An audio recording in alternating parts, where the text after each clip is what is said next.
They found her in a ravine the locals called Death Valley, her body burned, her belongings deliberately stripped of identity, and a trail of aliases stretching across Europe like a riddle designed to be unsolved.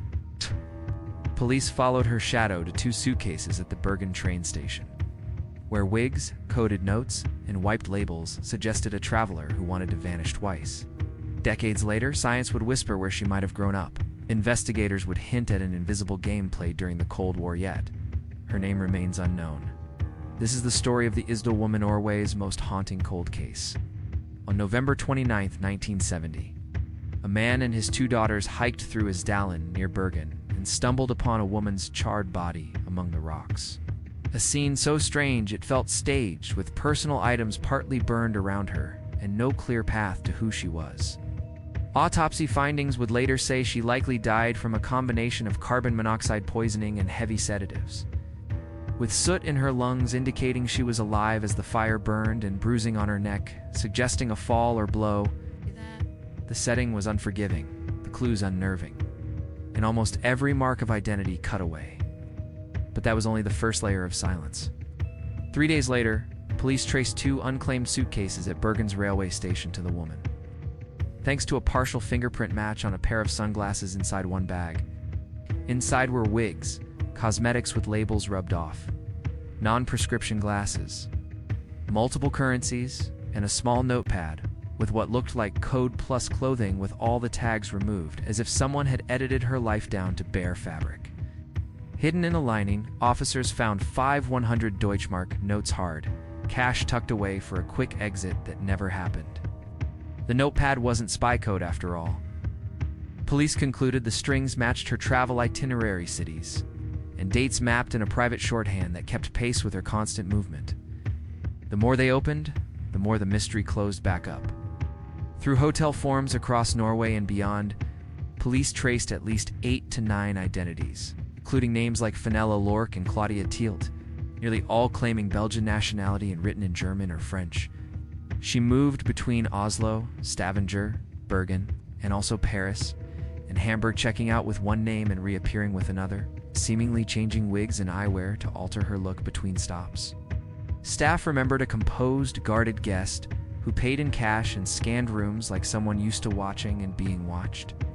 None of the passports or identities checked out. The Belgian documents were fabricated, and no relatives ever came forward to claim her story. Every alias bought her time but cost her a name. One small slip cracked open a path.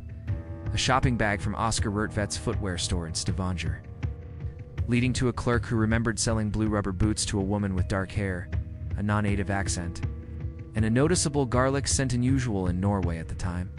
Staff at a local hotel remembered her too, including her boots, her quiet manner, and the way she seemed to move with purpose but no roots. Witnesses elsewhere recalled her dining with men who never came forward, and in at least one case, watching the room and returning only after certain men had left, a detail that fed the whispers of tradecraft. The details didn't line up cleanly, but they rhymed with a life built to leave thin footprints. Decades later, a preserved jawbone re-emerged from a hospital archive, allowing modern forensics to study her teeth, revealing extensive dental work, including multiple gold crowns and many fillings. Atypical for her apparent age in Norway, and more common in parts of continental Europe at the time. Isotope analysis of her teeth and hair suggested a childhood in Central or Western, likely near southern Germany or the German-French border, and a connection to French-speaking Belgium later in life. Mitochondrial DNA placed her in haplogroup age 24, a lineage found across parts of Europe and neighboring regions, which narrowed ancestry without giving a name. Science sketched a map and a timeline, but not an identity. Authorities leaned toward probable self-inflicted death, citing the sedatives in the fire, and buried her in early 1971 without a name. A conclusion that has never fully silenced doubts among investigators and journalists who revisited the file. Toxicology showed heavy phenobarbital ingestion and carbon monoxide poisoning. Soot in the lungs suggested she inhaled smoke while alive, implying incapacitation before the flames took over. The thorough removal of labels, the switching identities, the cache, the coded notes that mapped movements, each detail, made the simple answer feel less simple as time went on. The case closed on paper, but nowhere else. Rumors suggest her behavior matched Cold War tradecraft, multiple aliases, frequent relocations, cash payments, wigs, and minimalist cosmetics, precise removal of identifiers, and movements that reportedly overlapped with sensitive activities around Bergen.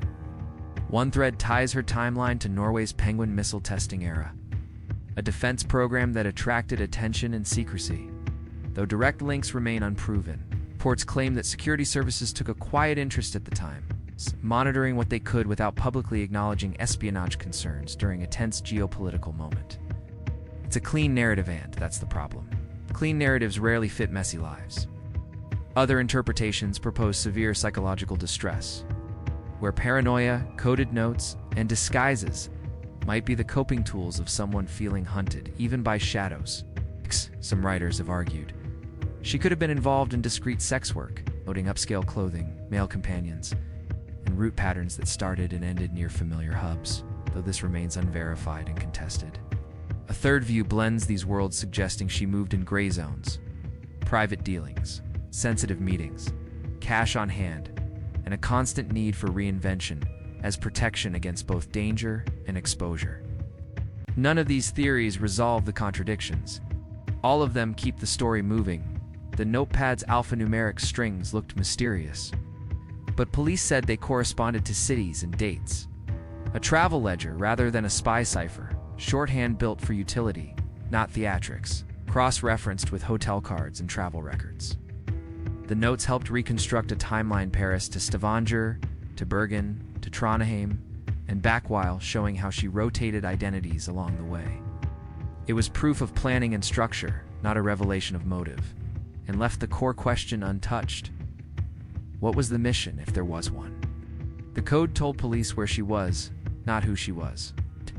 Eyewitnesses reported seeing her with unknown men in different cities. Companions who never contacted police and were never publicly identified in the years that followed.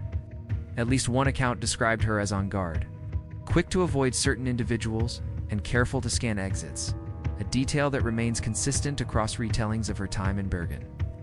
Hotel staff remembered small things: the accent, the quiet voice, the way she ate alone, the fast checkouts, and the preference for cash that left no paper trail. If anyone knew her story, they kept it to themselves. In 2018, the BBC World Service and NRK launched Death in Ice Valley, reopening the case for a global audience with fresh forensics, witness interviews, and a crowdsourced hunt for new leads. The series shared isotope results pointing to southern Germany or the border region, and possible ties to French-speaking Belgium, spotlighting the unique dental work and the unusual movement patterns across Norway and Europe. Listeners contributed tips and context, and the team engaged with genetic genealogy experts to explore avenues that might finally deliver a name, though authorities have not announced a conclusive identification. The mystery returned to the front page, but kept its final chapter sealed. She died in late November 1970 in Isdalen, near Bergen. With toxicology confirming heavy sedatives and signs, she was alive during the fire, making the manner of death complex and disputed. She traveled widely, using multiple identities, paid in cash, and stripped her belongings and clothes of labels, leaving behind wigs, glasses, with non-prescription lenses, and a notepad that tracked dates and places. Modern analysis suggests childhood in Central Western Europe and possible ties to French-speaking regions, with mtDNA haplogroup H24 offering ancestry hints, but no definitive matches. The rest is speculation, and a lot of it. We don't know her name, her true nationality, or the real purpose behind her travels. Even though the itinerary is mapped across hotels and stations, we don't know whether her final night was self-inflicted, coerced, or the result of someone else's hand. Only that the staging and sedation leave room for multiple interpretations. We don't know why the men she met never came forward, or whether they feared exposure or simply had nothing to say that would help. The unanswered questions are the engine of this story. Bergen in 1970 wasn't just a picturesque port. It was a node in a larger network, a place where NATO watched the North and defense projects moved under wraps, including the era of Norway's Penguin missile trials. Reports claim her movements overlapped with sensitive sites and timelines.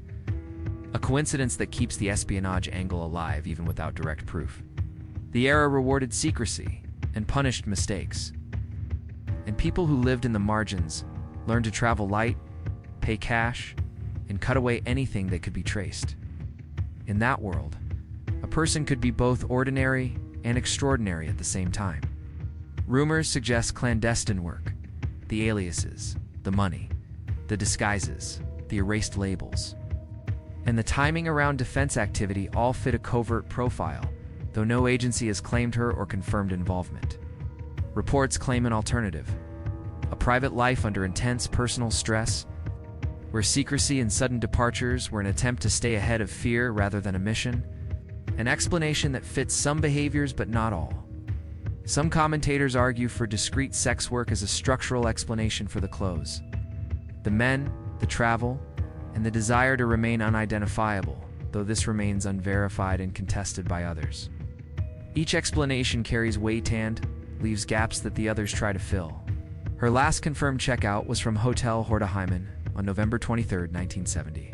Her staff described her as stylish, small-eyed, dark-haired, cautious, and paying in cash before requesting a taxi.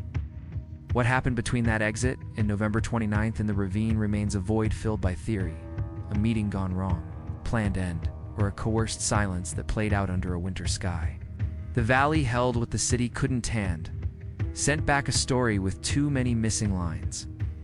The Isdal Woman case endures because it sits at the intersection of identity and erasure. A person who clearly invested effort in disappearing, only to become immortal in anonymity. It grips because the artifacts feel personal, wigs placed in a case, labels stripped by hand. Notes that map to private calendar, and because the science edges closer without ever quite touching her name. It lingers because people recognize the feeling of being watched or the habit of watching, and because the Cold War still casts long shadows on stories that stray too close to secrets.